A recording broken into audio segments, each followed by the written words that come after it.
নমস্কার বন্ধুরা। যুদ্ধ তো একটা হবেই, আর ভারতকে যুদ্ধ করতেই হবে। যুদ্ধ ছাড়া কোনো গতি নেই। তবে এবারে যুদ্ধ একটা হবে না, একদিকে নয়, যুদ্ধ করতে হবে তিন ফ্রন্টে।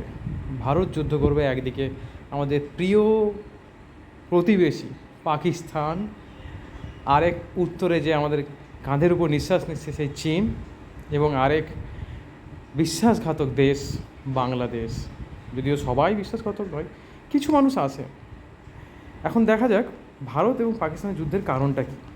কারণ রিসেন্ট হয়ে যাওয়া পেহেলগাম অ্যাটাক 2025-এর 22শে এপ্রিল যেভাবে নিরীহ পর্যটকদের উপর তাদের ধর্ম জিজ্ঞাসা করে প্যান্ট খুলে যেভাবে অত্যাচার করছে, তাতে সারা ভারত উত্তাল। এখন ভারত এবং পাকিস্তানের মধ্যে যদি আমরা মিলিটারি কম্প্যারিজন দেখি, তো দেখতে পাবো যে আর্মি, এয়ারফোর্স, নেভি সব দিক থেকেই ভারতবর্ষ পাকিস্তানের থেকে অনেক উন্নত।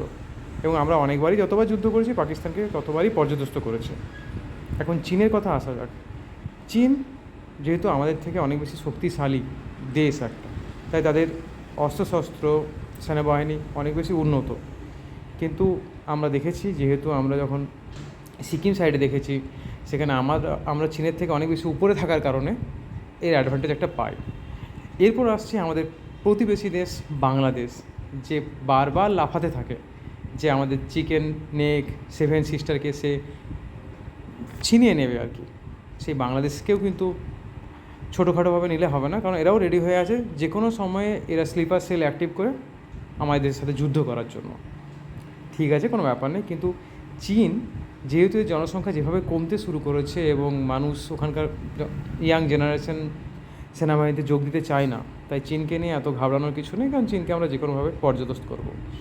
যদিও আমাদের মাননীয় প্রধানমন্ত্রী ভালো করেই জানে যে এই যুদ্ধ সম্বন্ধে আমার কোনো টেনশন নেই, কারণ ভেরি সিম্পল। 1975 যেমন এমার্জেন্সি ঘোষণা করেছিল, তিনিও 1975 মতো একটা এমার্জেন্সি ডিক্লেয়ার করে ভারতবর্ষের মধ্যে থাকা যে সমস্ত গদ্দার আছে তাদেরকে ইজিলি জেলে পুরবে, অ্যারেস্ট করবে।